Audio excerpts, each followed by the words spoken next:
A millionaire thought his greatest deals were made in boardrooms, until a little girl with torn shoes walked into his life, bleeding feet but unbroken spirit, forcing him to ask, "What is the true price of kindness?" The schoolyard buzzed like a restless hive, children laughing, running, and calling each other's names, yet for 6-year-old Lila Carter, the world felt heavy, every sound magnified into a reminder of how different she was. Her golden hair shimmered in the sunlight, her bright blue eyes glistened like fragile glass filled with unshed tears, and her tiny shoulders slumped as she shuffled across the cracked pavement where weeds pushed stubbornly through the cement. Her sneakers hanging on by threads, the soles paper-thin, the laces frayed, her socks damp with morning dew and streaked now with the faintest red of fresh cuts that stung with every hesitant step she took. Yet she kept moving as though walking through fire, hoping no one would notice. Though of course, they always did, because children notice weakness with a sharpness that cuts deeper than any blade.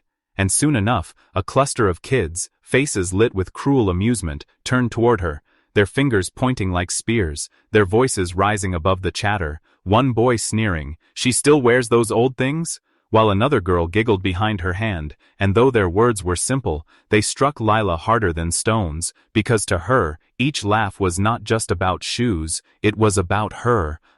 worth, about the reminder that she did not belong, that she was the outcast in a world where even a pair of decent sneakers could mean acceptance. And so she lowered her head, hiding her face beneath a curtain of tangled golden strands, hoping to disappear. But the whispers grew louder, crueler, echoing in her mind like jagged knives, slicing away what little courage she had left. And though her lips trembled, she pressed them tight, refusing to cry in front of them, because crying would only feed their cruelty, and yet tears still welled, blurring the cracked pavement beneath her, the pain in her feet rising. Like a cruel reminder that this wasn't just embarrassment, it was agony, the kind of raw sting that made each step a punishment, because what no one saw beneath those ruined sneakers were small feet rubbed raw, bleeding in silence, carrying scars too heavy for a child her age. But while her classmates laughed, blind to the suffering beneath her brave silence, across the street stood a man,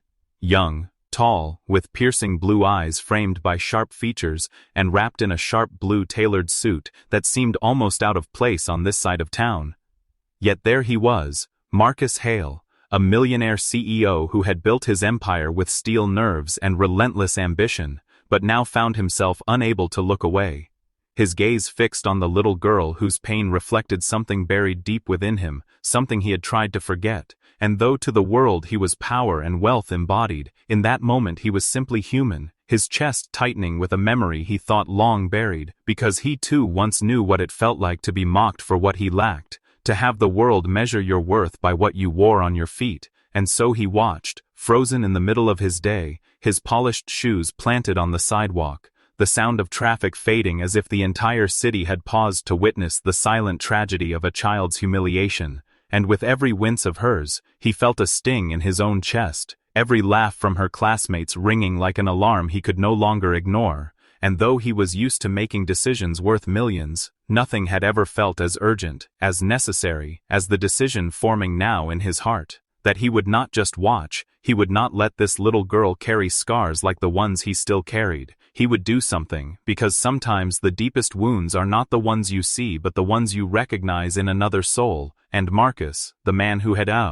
very thing, suddenly realized he was looking at the reason he had fought so hard to climb out of his own darkness, because now he had the power to change hers. The man's name was Marcus Hale, a 32-year-old millionaire CEO, whose name often filled business headlines with words like relentless, ruthless, and uncompromising. Yet none of those labels seemed to matter now as he stood frozen at the edge of the cracked schoolyard pavement, his piercing steel blue eyes locked on the fragile figure of a little girl fighting against the weight of humiliation heavier than her small shoulders should ever bear. And in that moment he was not the man who closed deals in glass towers or ordered entire boardrooms into silence. He was simply a man whose heart was breaking open at the sight of another's suffering. A man remembering wounds he had buried beneath designer suits and polished shoes. A man suddenly unable to breathe as Lila winced with each step as though the ground itself had turned hostile against her, and Marcus's jaw tightened, not from anger at her, but from anger at the cruel unfairness of a world that allowed children to bleed while others laughed, anger at the way her small body shuddered with pain she did not deserve, and deep inside something stirred. A sharp, undeniable pull, the kind of instinct that silences logic and drowns out pride, the whisper that said, "You know this pain, don't you? You've lived it," and indeed he had, for though the world now saw him as a man of untouchable power, once upon a time he too had been the boy mocked for his worn clothes, the boy whose shoes betrayed his poverty with every squeak, the boy who had to harden his heart to survive the jeers, and now, decades later, fate had placed in front of him a living reflection of his own scars, a mirror he could not look away from, and as his breath caught in his chest, he saw one of her classmates push her carelessly, sending her stumbling forward, her knees buckling, her arms flailing, her eyes wide with sudden fear, and before she could even hit the ground, Marcus moved, crossing the street in long, urgent strides that made the world around him blur, the sound of engines and footsteps fading into nothing but the pounding in his chest, and when he reached her side, his voice came softer than he imagined it could, stripped of the authority he usually carried, raw with something unfamiliar even to himself. "Are you okay?" And though the words were simple, they carried a depth that startled even him. Because for the first time in years he wasn't asking out of courtesy, he was asking out of genuine fear for another soul. And yet the little girl, Lila, froze like a startled bird, her wide blue eyes lifting toward him, shining with a mixture of confusion, suspicion, and unspoken longing, her lips parting as though she wanted to answer but couldn't find the courage, and in that frozen silence Marcus felt the sting of an unexpected truth. She wasn't just wounded by poverty, she was wounded by mistrust, by the absence of kindness in a world that should have been gentle with her, and it pierced him deeper than her bleeding feet ever could, because he realized she didn't know how to respond to compassion, as if kindness itself felt dangerous. And before he could reassure her, before he could explain that his voice carried no judgment, only care, she did the only thing her instinct allowed. She turned and bolted, running with the desperate, uneven speed of a child too used to escaping pain, her golden hair flying behind her like a flag of defiance, her new sneakers, or rather the broken remnants of them, slapping the pavement with a sound that echoed inside Marcus's chest louder than any boardroom debate ever had, and he stood there rooted to the ground, his hand half extended, his throat tight, watching her retreating figure vanish into the blur of children and cars and city life, leaving him stranded with 1,000 questions clawing at his mind. Why did he run? What was she afraid of? Who had taught her that kindness was something to flee from on controlling every outcome, felt powerless in a way he had not felt since boyhood, but also determined? Because beneath the sting of rejection was a rising certainty that this was not the end of their encounter. It couldn't be, for fate did not place mirrors in front of a man without reason, and if she thought kindness was something to fear, then perhaps it was because she had never truly experienced it, and Marcus knew with startling clarity that he was going to change that, no matter what it took.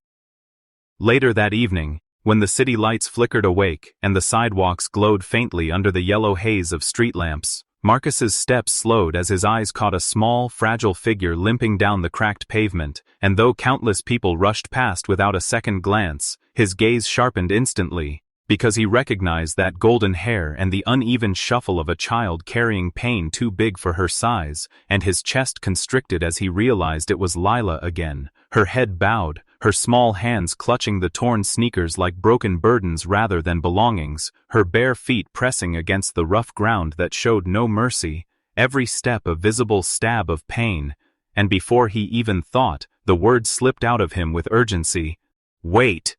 His voice cutting through the noise of the evening, firm yet gentle, and Lila froze mid-step, her body stiff as though the world had suddenly trapped her, her wide blue eyes glimmering like frightened glass when she turned to look at him, the same eyes that had fled his kindness hours before, only now they seemed even heavier, laced with exhaustion and quiet defeat, and Marcus, standing a few feet away, felt his throat tighten because up close the reality of her suffering was harsher than he had imagined, her tiny toes raw and reddened from walking, tiny smudges of blood staining the edge of her white socks, the night air cruel against her skin, and though he was a man accustomed to controlling empires, he found Adi himself speechless before a child whose only empire was survival, until finally he managed, his voice trembling with unguarded compassion, "Why are you walking without shoes?" And the silence that followed pressed between them like a fragile glass wall, until she bit her lip hard enough to leave a mark, her small hands twisting the fabric of her dress, and in the softest whisper that nearly drowned under the hum of traffic, she admitted, "They hurt too much, but I don't have another pair." And those words, simple yet devastating, pierced Marcus deeper than any boardroom betrayal ever had, because they were not just words of a child, they were confessions of neglect, of poverty, of a life where even comfort was a luxury, and as she stood there trembling in shame, Marcus felt the sharp snap of memory, an old wound tearing open in his chest, because in her he saw himself at 10 years old, standing in a crowded school hallway with shoes so worn his toes poked through, the laughter of classmates ricocheting like cruel bullets. The day his father's abandonment became unbearable, not just in his heart, but on his feet, and he remembered swearing with clenched fists and burning tears that he would never let the world see him weak again, that he would climb so high no one would ever mock him for what he lacked. Yet now, years later, the man who had fulfilled that promise to himself stood face to face with a child living his very nightmare, and the sight hollowed him in ways success never healed, because wealth could cover scars, but it could not erase their memory, and Marcus realized that if he turned away now, if he allowed this moment to pass, he would be betraying not just her, but the boy he once was, the boy who once begged silently for someone, anyone, to notice his pain. And though his chest tightened with the ache of old ghosts, his resolve began to solidify like steel, his jaw setting not with anger but with determination. For Marcus Hale was not just going to walk away, not this time, not when fate had placed before him a chance to rewrite someone else's story the way no one had rewritten his, and as the cold wind carried the faint tremor of Lila's breath, Marcus's mind ignited with a plan, one that would not only ease her pain tonight, but would ensure that never again would she be left to bleed unnoticed on the pavement, because for the first time in years, Marcus wasn't thinking about profit margins or quarterly reports. He was thinking about humanity, about promises once whispered in the dark, about the redemption hidden inside acts of kindness, and as his eyes stayed fixed on Lila, he silently vowed that she would never again have to walk barefoot into a world that mocked her for it. "Lila," Marcus said softly, his voice a gentle break in the cold night air, the sound carrying not the authority of a CEO, but the sincerity of a man who had decided that kindness would no longer remain unspoken, and his tone carried something almost unfamiliar to the girl, a warmth she had rarely felt directed at her, so when he added, "Come see me tomorrow, I promise, it won't be scary," she froze, her small brows knitting as if trying to measure the weight of his words, and in her confusion a single question slipped from her lips, hesitant, almost trembling. "Why?" And Marcus, feeling the depth of her mistrust, lowered himself slowly, bending his tall frame until his knees pressed against the rough pavement, his sharp blue suit brushing dust without him even noticing, because in that moment nothing mattered more than meeting her at her level, eye to eye, soul to soul, and as he crouched down, his blue eyes softened, his voice steady but heavy with emotion, "Because no child should bleed just for walking home, let me help." And those words seemed to hang in the air, carrying the weight of a vow stronger than any business deal he had ever sealed, and for a moment Lila only stared, her little chest rising and falling quickly, as if her heart was torn between fear and longing, hesitation clouding her wide eyes like stormy water, but there was something in the way Marcus's voice trembled ever so slightly, something in the way his gaze didn't pity her but instead respected her, that made the walls around her small heart crack, and slowly, uncertainly, she gave the smallest nod, a silent acceptance that spoke louder than any words, and Marcus felt a quiet relief bloom in his chest, a fragile seed of trust that he dared not break. And so the next morning, with her stomach tied in nervous knots, Lila found herself standing before a building unlike anything she had ever seen, a tower of glass and steel that rose into the clouds, its polished windows reflecting the city like a giant mirror, its revolving doors spinning with people in crisp suits who walked with confidence she could only dream of,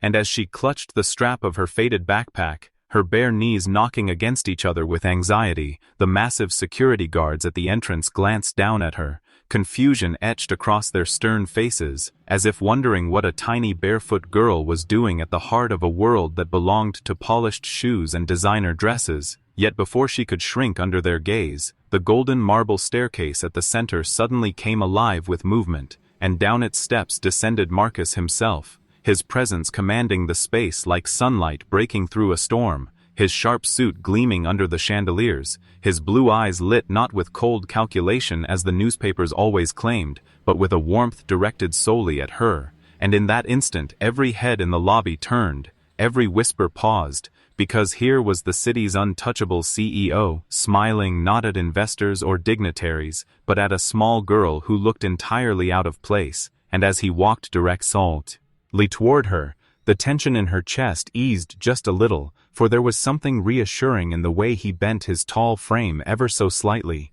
to greet her, his voice carrying a smile before his lips even curved. "Welcome." And the word wrapped around her like a blanket she hadn't known she needed. And as she stepped hesitantly across the polished marble floor, her tiny hand brushing the edge of a golden railing, her mouth dropped open in awe, because his office wasn't just an office, it was a cathedral of ambition, a world of glass walls that shimmered like diamonds, lights that glowed with a warmth she had never seen at home, hallways lined with art that told stories she didn't understand but felt deeply anyway, and opportunities humming in the air like a song she was only beginning to hear. And yet, despite all the grandeur that towered around her, the thing that shook her most was not the glass or the gold, but the fact that she was here at all, chosen, invited, seen, and though her heart pounded like a trapped bird, she sensed something waiting inside those shining doors that would unravel her tears. But this time, not from pain, not from laughter that cut her, not from loneliness that burned her, but from something unfamiliar, something almost impossible to believe, something she had been denied for so long, an act of pure kindness.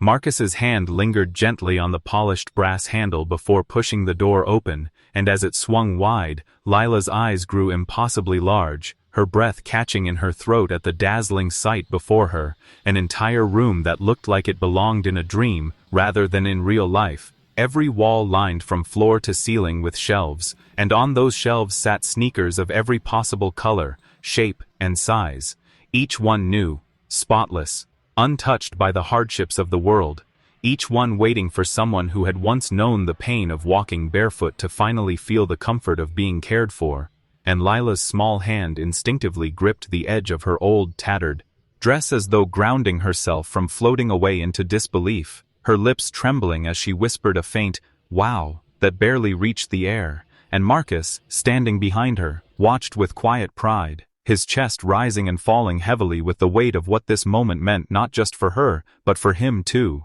because here was a chance to rewrite a story he had once lived through alone, a story of shame, of secondhand clothes, of walking down cracked sidewalks with blistered feet and pretending he didn't care. And now that same story was being transformed into light as he whispered softly, "Pick one, Lila. Anyone you like." His voice gentle but steady, like a promise etched in stone, and she turned slowly, her blue eyes shimmering with hesitation, scanning shelf after shelf as though afraid to touch something too perfect for her. But finally, with trembling fingers, she reached for a sleek pair of black sneakers laced with crisp white strings that gleamed beneath the golden ceiling lights, and holding them close to her chest, she looked back at Marcus with disbelief filling her gaze, her voice breaking into fragments as she stammered, "Are these really for me?" The words tumbling from her lips like fragile glass, and Marcus nodded without hesitation, his eyes locked on hers as he replied with a softness that carried the weight of years of pain, "They're yours now, Lila. No questions, no conditions, just yours." And the moment the words settled between them, her small body shook as though the years of walking without belonging had finally caught up to her, tears spilling freely down her cheeks, cascading over the smile that fought its way through her trembling lips as she bent down, slipped her tiny bruised feet into the sneakers, and gasped when the soft cushioning hugged her skin like a gentle embrace, and for the first time, she didn't feel like the odd one out. She didn't feel like the girl with broken shoes or bare feet. She felt equal. He felt seen. She felt like someone had noticed her suffering and chosen to heal it, and as she stood taller, almost prouder, she looked up at Marcus with eyes too deep for her age and whispered, "Why? Why are you doing this for me?" Her voice raw with a mixture of gratitude and confusion, and for a moment Marcus said nothing, simply breathing, gathering courage to speak a truth he had buried for decades, his fingers tightening around the edge of his suit jacket as memories clawed back to life, memories of a little boy abandoned by his father, a boy mocked for the holes in his shoes, a boy who swore to the heavens that one day he would never let another child endure the sting of humiliation. And when Marcus finally spoke, his voice cracked, yet each word carried a force that made the air still. "Because I was you once, Lila. I was the child who walked home barefoot, pretending the blisters didn't burn, pretending the laughter didn't break me, and I promised myself that if I ever had the power, I would make sure no child would feel that way again."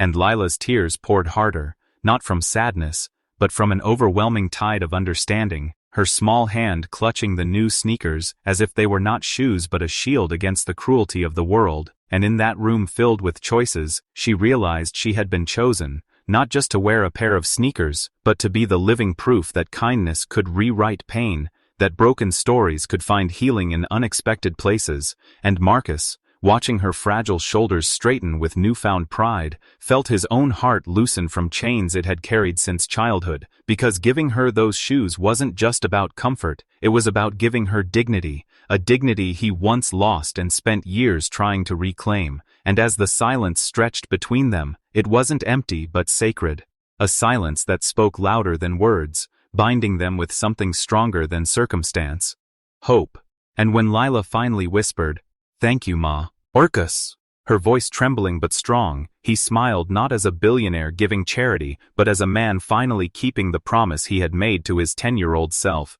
And in that moment, both of them, one child stepping into her new shoes and one man healing his old wounds, took their first steps into a future neither had dared to imagine before.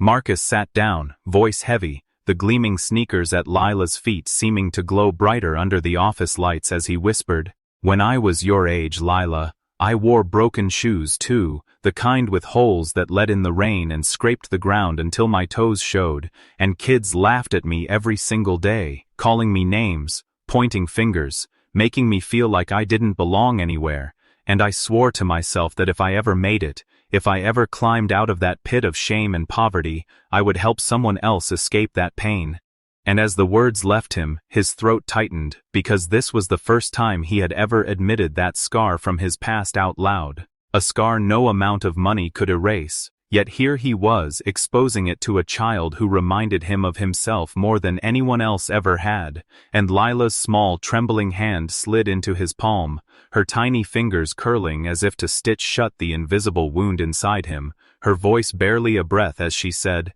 "You kept your promise." And those 4 words cracked him wide open, for in that moment he realized that the promise he had made as a boy starving for kindness had finally come full circle, not in a boardroom deal, not in another business triumph, but in the fragile trust of a little girl who had no reason to believe in him, except that he chose to believe in her. And Marcus blinked hard, fighting the tears that threatened to spill because he hadn't felt this human in years, hadn't felt this alive in the middle of all his glass towers and contracts, hadn't felt the warmth of someone looking at him as a person rather than a billionaire. And he realized that for all his millions, for all his cars, skyscrapers and power, this tiny hand wrapped in his was the richest thing he had ever held, more valuable than any deal signed in ink, because it was written in something greater: trust, innocence, hope. And as he gently squeezed her hand, Lila's face lit with a fragile smile though her cheeks were wet, her eyes searching his as if to ask if kindness could truly last in a world that had given her nothing but hurt.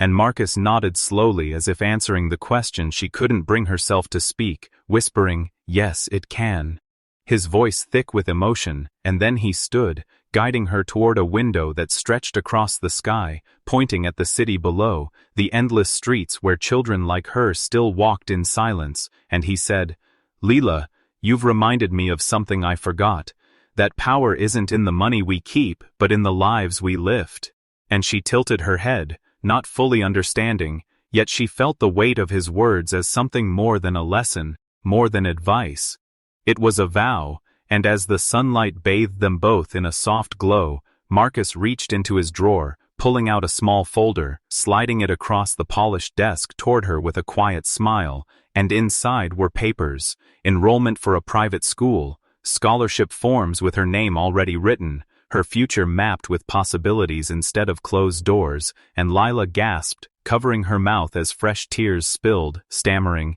You mean I can really?"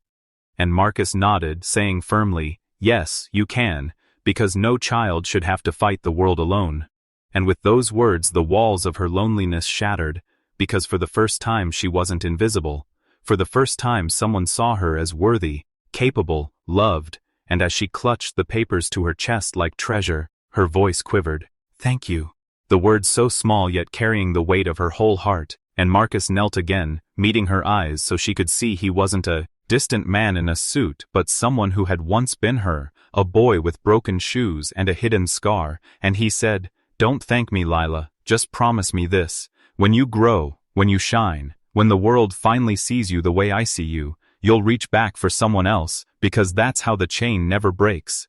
And she nodded fiercely through her tears, her little voice strong now. "I promise."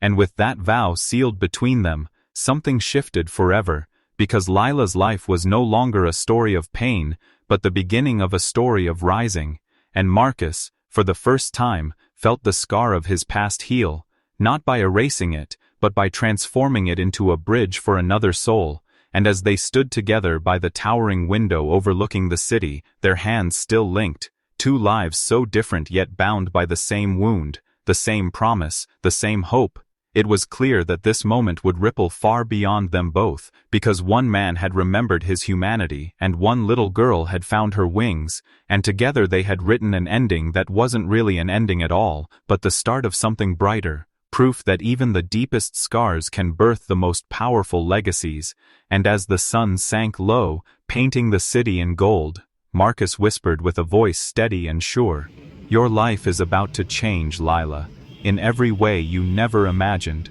And she believed him, because she finally believed in herself. Marcus didn't stop there. In fact, the sneakers became only the first thread of a tapestry he was quietly weaving into Lila's life, because the very next morning, while she was still trying to believe her shoes were real, Marcus was already on the phone with her teachers, arranging not only a scholarship in her name, but private tutoring, so she'd never again feel behind. And when the news reached the school corridors, whispers rose like a tide. Teachers staring, parents speculating, children suddenly treating her differently. But Lila, overwhelmed, clutched the straps of her old backpack and realized that Marcus was no longer just a man in a sharp suit but the one person who had ever truly seen her. Not her shoes, not her poverty, not her silence, just her. And as days passed, she began to lift her chin higher, her smile returning in small, uncertain fragments, until one afternoon she laughed, a sound Marcus hadn't expected but cherished more than his entire fortune. And with that laugh he knew he had ignited something in her that no one could extinguish. Yet the story didn't end there. For just as Lila thought she was beginning to belong, a letter arrived from the district office announcing that she had been selected for a special youth program fully funded by the scholarship Marcus had created. A program that would open doors she had never even known existed. And when she read the letter aloud to Marcus, her voice shook, her eyes brimming with disbelief, but Marcus only nodded, saying softly that this was always meant to be her future, not one of scraps and rejection but of opportunity and dignity. And though she tried to thank him, he stopped her, telling her that one day she would pay it forward, and that was thanks enough. And that night as she lay in bed, sneakers by the door like a glowing reminder of how far she'd come, she whispered to herself that she was not invisible anymore. And in that moment her world shifted forever, because the man who had once been a stranger had become the anchor of her hope, her proof that kindness could rewrite destiny. And though Marcus carried scars of his own, he found healing in her joy. For every time she smiled he felt the boy inside him, once mocked for his broken shoes, finally rest in peace. And so their bond deepened, not of blood but of choice, not of wealth but of worth. Until one crisp morning, Marcus surprised her with news. He had established a foundation in her name, one dedicated to helping countless other children who sat in classrooms with heads bowed, hiding their feet. And when she realized that her story was becoming the key to unlocking freedom for others, she cried into his arms, knowing she was no longer just a girl with worn-out sneakers, but a symbol of resilience. And as Marcus held her, he too understood that he hadn't merely given her shoes or education, he had given her back to herself, and in doing so, found the family he thought his fortune could never buy. And from that day forward, as the seasons turned and her laughter grew brighter, the world could see what Marcus had seen from the start. That beyond the sneakers, beyond the pain, there was a girl destined to rise, and a man forever changed by choosing to stand beside her. Marcus sat in the crowded auditorium, surrounded by rows of parents, teachers and children, but his eyes never left the small figure standing on the brightly lit stage, her little hands gripping the microphone like it was a lifeline. Lila's voice quivered at first, fragile as glass, yet each word carried the weight of scars no one else could see, and as she spoke about laughter that once cut her, loneliness that once crushed her, and the miracle of a stranger who turned into a savior, the room grew still, as if the world itself held its breath for this tiny girl who had learned to stand tall again. And Marcus's chest swelled with a pain so sweet it nearly broke him, because in that trembling voice he heard echoes of the boy he once was, the boy with broken shoes, calloused feet, and a heart that nobody noticed, until now, when his kindness had circled back in the form of a little girl's courage, and when the applause finally thundered across the hall, rising like a storm of love and hope. Marcus's eyes blurred with tears he didn't bother hiding, because money could buy him luxury, power, and silence in boardrooms, but this eruption of faith and fire in a child's soul, was priceless. And as Lila's gaze found his across the crowd, her smile not one of gratitude, but of newfound strength, he realized she no longer looked to him as a rescuer, but as proof that she could rescue herself. And his heart ached with pride because that was the true reward of kindness, not dependency, but empowerment, not a gift that kept someone small, but a seed that grew them into something unshakable. And when she stepped down from the stage, sneakers shining like a badge of honor, children who once mocked her now clapped her on the back, teachers who once pitied her now beamed with admiration, and parents whispered about the mysterious man whose quiet generosity had shifted an entire tide. Yet Marcus didn't care for their whispers, only for the way Lila ran into his arms after the assembly, hugging him so tight he thought she could fuse herself into his very chest. And in that embrace, he felt his hidden scars stitching themselves closed, not erased but healed by the power of love given freely. And he knew that from bleeding feet to standing tall, from shadows to spotlights, her story had become his story. Living proof that humanity still thrived even in the heart of a millionaire who once thought himself too broken to feel, until a little girl with worn-out shoes reminded him that kindness doesn't just change lives, it saves them.